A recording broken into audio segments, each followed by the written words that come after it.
Bonjour à tous. Mardi soir, 9 juillet, on a eu une semaine fantastique, hein. Notre président, vraiment un showman, hein. Il n'est pas content, hein. Les autres ne voulaient pas se mettre d'accord avec lui, hein, pour désigner les grands chefs, à Bruxelles, hein. Il avait ses candidats, il ne voulait pas les autres et tout, hein. Enfin bon, il brasse, il fait du vent, il fait des caprices. Est-ce que vous êtes vraiment conscient du danger?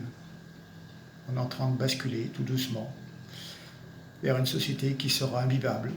On ne peut plus aller dans les grandes métropoles avec son vieux véhicule, on n'a plus le droit de circuler.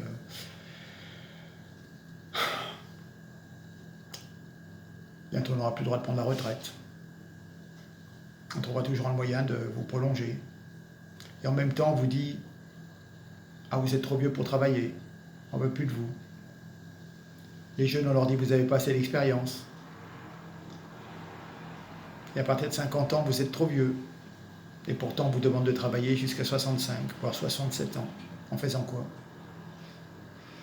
Bientôt, ça sera comme aux États-Unis. Vous serez à la sortie des caisses pour mettre les courses. Des dames qui vont faire les courses au supermarché pour les aider à emmener le contenu de leur caddie jusqu'au coffre de la voiture dans des sacs en papier craft, puisque les sacs plastiques seront interdits, bien entendu. Enfin, moi, j'ai l'impression que on nous prend pour des imbéciles. Comment on traite l'information? Parce que j'ai l'impression qu'on nous prend pour des retardés mentaux. On vous explique les bons gestes à adopter pendant la canicule. J'en reviens pas, hein. Je savais pas quand il faisait chaud, il fallait boire de l'eau. Ouais. La canicule, quelque part, c'est salut les débiles. Il faut boire de l'eau. Le chômage, l'insécurité qui ne cesse de s'aggraver, c'est pas grave. On va vous parler pendant des jours et jours de la chaleur, de la météo. Et sinon, tout va bien, hein. Puis je vous dirais à la rigueur, comment dire, la canicule, il faut boire de l'eau, le chômage, c'est que vous ne cherchez pas assez du travail.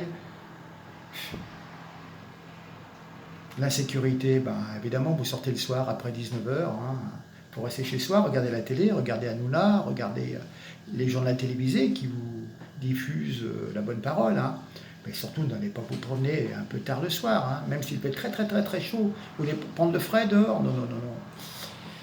Ah, vous prenez des risques, hein. Ah d'accord, vous êtes allé manger au restaurant, vous êtes sorti, vous êtes fait agresser. Ah oui, mais enfin, vous l'avez cherché quand même, hein. Enfin bon, la France est conduite directement au désastre. Mais pourquoi on nous impose des signes religieux? Je sais pas moi, le burkini dans les piscines municipales. On interdit aux hommes de porter des shorts ou des bermudas, car ce sont des pièces trop importante de tissu, et donc c'est une question d'hygiène, et on va tolérer une personne qui est pratiquement complètement couverte. Et comme j'ai déjà dit, dans l'islam, c'est interdit qu'une femme, même si elle est habillée, aille plonger au milieu d'une piscine où des hommes sont pratiquement nus. Ils vont se frôler, vous vous rendez compte, hein? Je vais être au bord de l'érection, là, nos politiques, nos médias nous prennent pour des couillons et nous laissent d'ailleurs pour une bande de nazes. D'ailleurs, c'est eux les nazes, parce qu'en fin de compte, ce sont des maîtres à penser, mais bon, cette Europe est en train de pourrir. Est-ce que vraiment on va arriver à se sauver de ça? Bon, regardez, tellement c'est de la folie. Savez-vous, personne ne vous l'a dit, en 2017, l'État a été condamné par la justice à payer 500 €, et oui, à Salah Abdeslam, le seul surveillant des attentats terroristes du 13 novembre 2015, les attentats du Bataclan, car effectivement, il était dans des conditions difficiles. Je crois qu'il avait 2 ou 3 cellules, hein, parce qu'il avait une salle de sport, etc. Et effectivement, on a été condamné, l'État français, pour les conditions de détention à la prison de Fleury-Mérogis. Alors, l'avocat a expliqué qu'une surveillance continue constituait une atteinte grave et manifestement illégale à sa vie privée. Pour conclure, donc, l'État a été condamné à verser une amende au seul survivant de ce commando, car l'arrêté autorisant sa vidéosurveillance était illégal. Il aurait donc dû recevoir les 500 €. Il semblerait qu'il ait refusé de toucher cet argent, je ne sais pas pourquoi, mais enfin pour vous dire qu'on n'a pas le droit de surveiller les prisonniers, c'est illégal. Nous sommes vraiment au pays de l'absurde. Alors, il y en a qui sont très très malins. Il y a une fuite, une note interne. Le président de l'Assemblée nationale, au lieu de s'occuper de son boulot, qui est de diriger les députés, sortir des lois pour le bien des Français, ils essayent de torpiller le peu de socialistes qui restent. C'est-à-dire qu'ils veulent faire une force alliée à En Marche. Comme il y a Agir à droite, ils voudraient faire un Agir de gauche avec des pseudo-socialistes de sensibilité macroniste. Pour ce faire, il faut dézinguer le reste de partis socialistes. Et donc, en fin de compte, on voit qu'il y a une certaine hypocrisie. Ce parti qui n'est En Marche, qui n'est soi-disant ni de droite ni de gauche, n'est que la réincarnation de l'ancien parti socialiste dont le nom a changé, enrichi de quelques opportunistes de droite qui ont vendu leur âme pour un Marocain, un poste de ministre. D'ailleurs, quand vous regardez les alliances qui vont se faire au niveau des municipales, qu'est-ce qu'il va y avoir? Quel est le programme? Augmentation des prélèvements, de la dette, des dépenses publiques, un certain angélisme face à la violence et à la fragmentation du pays, toujours la même désindustrialisation, la réduction des frontières à peau de chagrin,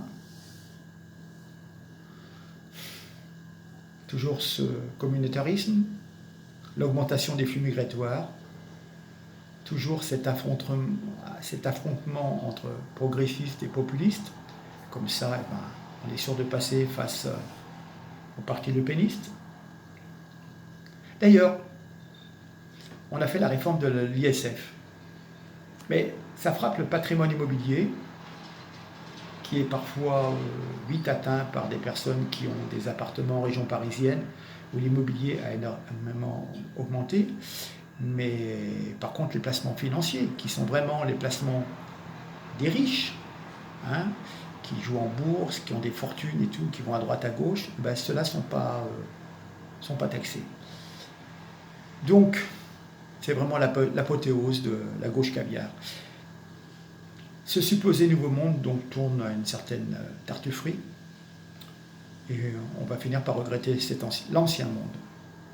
Alors, ce qui m'étonne, c'est le plus triste, le plus tragique, c'est de songer que cette mystification de nouveau monde continue de faire des ravages dans les rangs de personnes ou de partis qui sont supposés être assez intelligents et éclairés. Mais bon.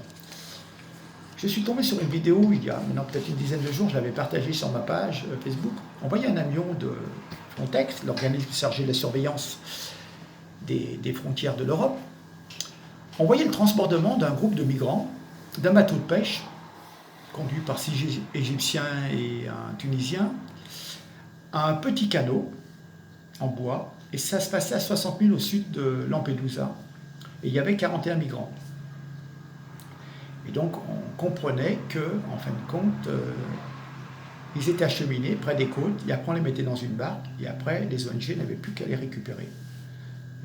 C'est une vidéo vraie, c'est pas une fake news, et c'était la vidéo de Frontex, elle est commentée en italien en plus. Bon. Je vais revenir sur le fameux navire Sea-Watch 3 qui a accosté de force dans le port italien de Lampedusa. Et d'ailleurs, le ministre de l'Intérieur, le fameux Matteo Salvini, avait interdit au navire, transportant 42 immigrés italiens, d'accoster en Italie. La capitaine du navire a été arrêtée par les autorités italiennes, puis relâchée. Il s'agit de Carola Rackete, une Allemande de 31 ans. Je suis blanche, allemande, née dans un pays riche, j'ai l'obligation morale d'aider ceux qui n'ont pas ma chance. elle avait surtout l'obligation, selon le droit maritime, de débarquer les illégaux dans le port le plus proche. Et le plus proche, à un certain moment, c'était la Libye. Mais elle a estimé que ce pays était en guerre et qu'il valait mieux les emmener en Italie. Elle a fait donc un travail de passeur.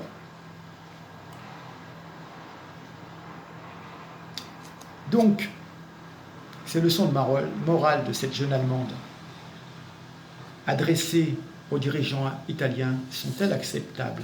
Elle débarque dans un pays étranger et elle veut imposer sa volonté. Elle ne respecte pas la loi italienne et elle impose aux Italiens des émigrés qui sont dans l'illégalité. Elle se joue à la Passonaria qui, au nom de sa morale mondialiste, cosmopolite, se croit tout permis.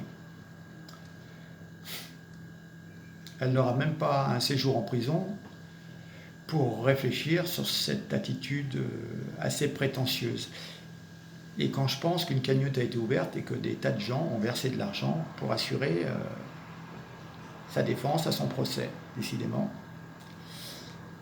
Ah oui, on en a reparlé ces temps-ci, certaines personnes sur YouTube en ont parlé, mais c'est pourtant une nouvelle qui date de janvier 2019. L'Union européenne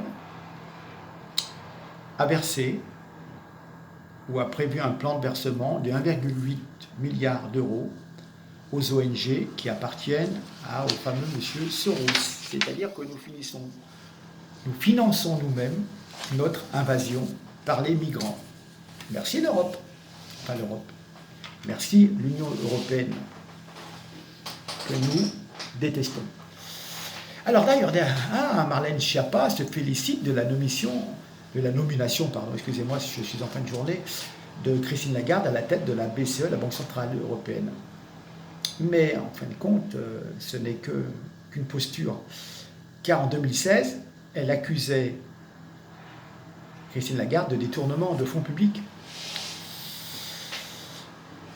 Elle a perdu la mémoire, parce que sur Radio Classique, le 3 juillet, l'ancienne conseillère municipale du Mans a déclaré à propos des nominations récentes aux postes clés de l'Union européenne, dont celle de Christine Lagarde: nous vivons un moment historique. Ah ouais? 2 femmes à la tête de l'Europe, grâce au président Emmanuel Macron, qui a fait de la parité un enjeu à ces nominations. Rappelons-nous aussi les grandes compétences de Christine Lagarde. Laissez-moi me chatouiller pour rire. Fin 2016, elle parle de Lagarde, Christine Lagarde. Elle dit, parlons du fameux procès sur l'histoire de tapis, on va y revenir, il ne s'agit pas de négligence, mais de détournement de fonds publics commis grâce, quelque part, elle sous-entendait son incompétence. Puisque la présidente du FMI donc, avait été reconnue quand même coupable de négligence dans le cadre de l'arbitrage tapis. On lui avait reproché de ne pas avoir fait de recours, et alors qu'on venait de donner 400 millions d'euros à Bernard Tapie, dont 45 millions d'euros pour indemniser le préjudice moral qu'aurait subi l'homme d'affaires. D'ailleurs, à l'époque, le président d'une association de lutte contre la corruption, Anticor, nous disait à propos de Madame Lagarde, comment voulez-vous expliquer aux citoyens qu'il y a des gens qui ont gaspillé 400 millions d'euros, donc Madame Lagarde a gaspillé 400 millions d'euros, mais on n'a rien inscrit à leur casier judiciaire parce que c'est la copine des copains et des coquins. Nous allons revenir sur ces fameuses élections européennes qui ont eu lieu le 26 mai. Donc vous avez pu voter pour des parlementaires qui n'auront quasiment aucun pouvoir. Et on aura donc participé à un simulacre de démocratie. Donc on a continué ce simulacre ces derniers jours. Les chefs d'État et de gouvernement européens se sont réunis, on va dire, façon soviet suprême, pour désigner les apparatchiks qui vont occuper les postes principaux de la bureaucratie européenne. Et la réunion a été elle-même un simulacre. 28 chefs d'État et de gouvernement étaient présents. Mais 2 ont décidé de tout, et ils ont passé leur temps à se quereller, Angela Merkel et Emmanuel Macron. Alors on nous a sorti Ursula von der Leyen pour présider la Commission européenne. C'est donc la Commission qui formule les directives qui s'appliqueront ensuite dans les 28 pays de l'Union européenne et qui auront force de loi sans que les peuples aient été consultés, bien entendu. Elle était jusque-là ministre de la Défense de l'Allemagne, un pays dont le budget militaire est si asthénique et déficient que les soldats allemands doivent parfois s'entraîner, c'est ce qu'on m'a dit, c'est ce que j'ai lu, avec des manches à balai en guise de fusil. Cette dame est en faveur de la création d'une armée européenne et partage l'avis de Macron qui pense qu'il faut une armée européenne pour faire face aux ennemis potentiels de l'Union européenne, ennemis par lesquels il avait classé il y a quelques mois les États-Unis, avant de dire qu'on l'avait mal compris. Enfin bon. Cette dame, cette Ursula, nous avait dit être en état de choc quand Donald Trump, qu'elle a en horreur, a été élu. Cette dame est une fidèle disciple d'Angela Merkel, la femme qui a ouvert quand même l'Amérique aux joies de l'immigration islamique massive ces dernières années. Cette dame n'a aucune qualité particulière, d'ailleurs les Allemands voulaient s'en débarrasser, hein, et elle a eu des tas de problèmes, un peu de magouille au niveau de son ministère. Et donc, en fin de compte, on va lui demander d'occuper un poste où il s'agit de n'avoir aucune qualité particulière. Et elle succède donc à l'alcoolique Jean-Claude Juncker, l'homme qui titube plus vite que son ombre, qui certainement va lui laisser dans son bureau quelques bouteilles vides. Et puis Macron l'aime bien, donc cela suffira à rendre cette dame sympathique à bon nombre de journalistes. Ah oui, ils ont choisi un Italien pour être président du Parlement européen. Et donc, en fin de compte, les députés socialistes du centre-gauche, qui ont la majorité au Parlement européen, ont voté pour ce socialiste. Alors, c'est quelque part un message haineux envoyé par Merkel et Macron au gouvernement italien, et tout particulièrement à Matteo Salvini, qui est détesté par Merkel et Macron. Et ils ont nommé spécialement un ennemi de Salvini au poste de président du Parlement européen. En fin de compte, ils montrent qu'ils n'ont que faire de la majorité du peuple italien et ils les méprisent. Ils méprisent cette lèpre populiste, hein, comme dirait Macron. Donc, de toute façon, le Parlement européen ne sert pas à grand-chose. Ce monsieur David Sassoli fera donc de la figuration et participera à des dîners en ville. Il est, bien sûr, cela va de soi, favorable à l'immigration islamique en Europe, comme Merkel, comme Macron. Et puis, il aura l'occasion de le dire et d'essayer d'influencer le peuple. Ah, Christine Lagarde a donc été nommée à la tête de la Banque Centrale Européenne. Elle ne pourra rien changer à la définition du rôle de la BCE, qui est de veiller à ce qu'il n'y ait pas d'inflation et rien d'autre. L'euro va donc rester une monnaie sous-évaluée pour l'Allemagne, qui l'aide dans ses exportations, et surévaluée pour la France et l'Italie, qui vont continuer à souffrir et à subir des déficits commerciaux massifs. D'ailleurs, Christine Lagarde n'est pas économiste et ne connaît rien à la finance. C'est pour ça qu'elle avait été nommée ministre des Finances au sein du gouvernement français, avant d'être nommée à la tête du Fonds monétaire international en remplacement de notre ami Dominique Strauss-Kahn, celui qui ouvre sa braguette plus vite que Luc et Luc. Enfin bon, elle aura un beau bureau, un joli salaire. Des gens autour d'elle feront ce que Merkel et Macron leur demanderont de faire. Et puis elle donnera un coup de pouce à Macron pour la réélection en 2022. Ah, il y a aussi un Belge, Charles Michel, qui s'est fait virer par les Belges et qui a été nommé président du Conseil européen, ce qui ne lui donne aucun pouvoir, mais qui lui permet de présider des réunions de Conseil européen. Il est d'inspiration libérale, donc ça plaît à Merkel et Macron. Voilà l'utilité de ces gens. Et puis on en a un socialiste espagnol a été nommé haut représentant de l'Union pour les affaires étrangères et va remplacer une communiste italienne, la fameuse Federica Mogherini. Il incarnera les positions de l'Union européenne en suivant la même ligne que la précédente, la communiste.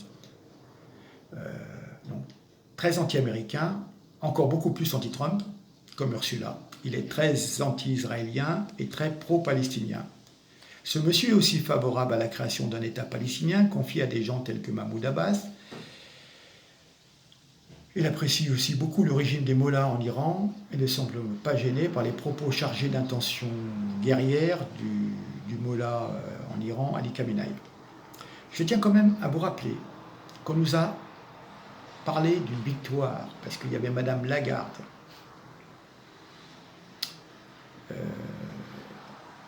qui était nommée, mais il y a 21 postes.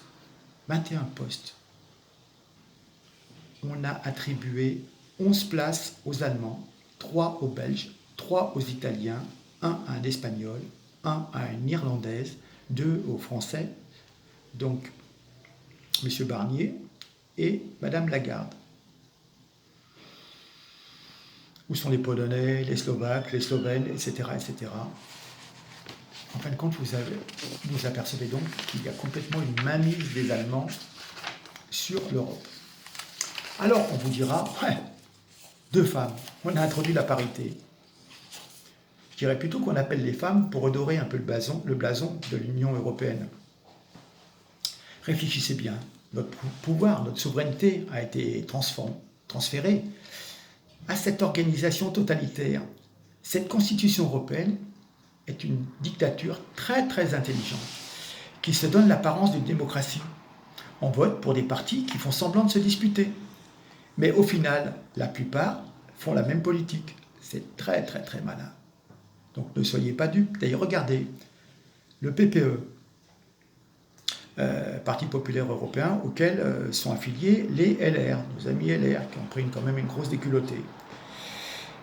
Eh bien, ils ont voté et se sont réjouis de l'élection du socialiste italien, l'ennemi de Salvini. Ils n'ont pas de conviction, ces gens.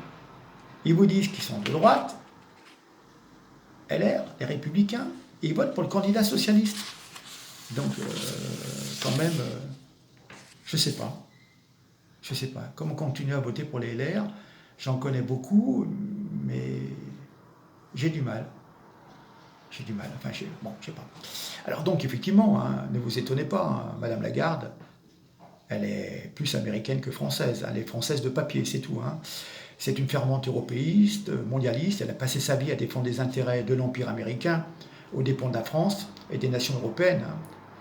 D'ailleurs, comme tous ses prédécesseurs à la Banque Centrale Européenne, à la Commission Européenne, au Conseil d'Europe, les Draghi, Barroso, Juncker, Tusk, aucune raison de croire que, puisque c'est une Française, les choses vont s'arranger. Hein. Elle est bilingue, née française le 1er janvier 1956 à Paris 9e. Elle a fait toute sa carrière dans un cabinet d'avocats basé aux États-Unis. Elle est donc complètement américanophile. D'ailleurs, ça ne change rien parce que l'ancien, M. Draghi, était employé par Goldman Sachs. Donc, vous voyez comment on est infodé aux Américains. Donc, en fin de compte, c'est un non-événement. Hein. On est piloté à distance par les Américains. Hein.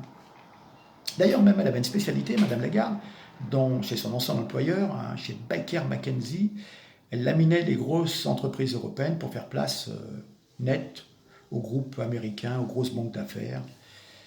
Et puis quand elle était au FMI, bien sûr, on tombait sur les pays non alignés, les États endettés du tiers-monde. Et voilà. Hein. Alors elle nous a dit qu'elle était flattée d'avoir été nominée, comme aux Oscars. Ah oui, parce qu'en fin de compte, elle a remporté le rôle du meilleur esclave de l'oncle Sam. Donc elle a été nommée non pas pour sa compétence, mais quelque part pour une certaine servilité envers la finance suisse.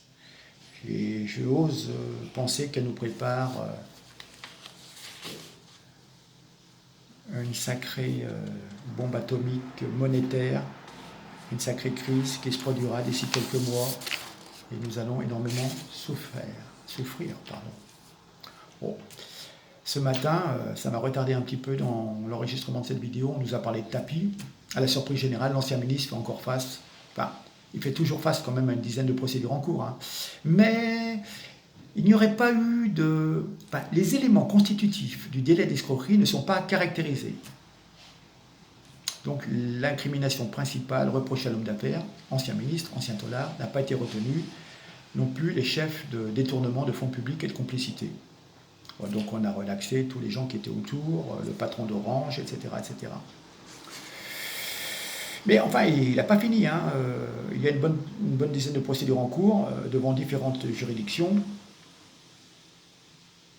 et il devrait avoir une cour. Le dossier devrait retourner à la cour d'appel, etc. Donc on vous fait beaucoup de blabla, mais en fin de compte, l'affaire n'est pas finie. Voilà, voilà. Et puis d'ailleurs, quelque part, réfléchissez bien. Comment aurait-il en être autrement concernant ce dossier tapis? Pourquoi? Parce qu'il y avait Stéphane Richard, le PDG d'Orange, qui était mouillé dans l'histoire, parce que à l'époque des faits, il était sous la direction de la garde et il s'occupait du dossier, donc ça l'aurait mouillé, ça aurait complètement déstabilisé Orange, et on n'a pas besoin d'un problème supplémentaire au sein d'Orange, alors qu'il y a déjà le procès de France Télécom pour les fameux suicides.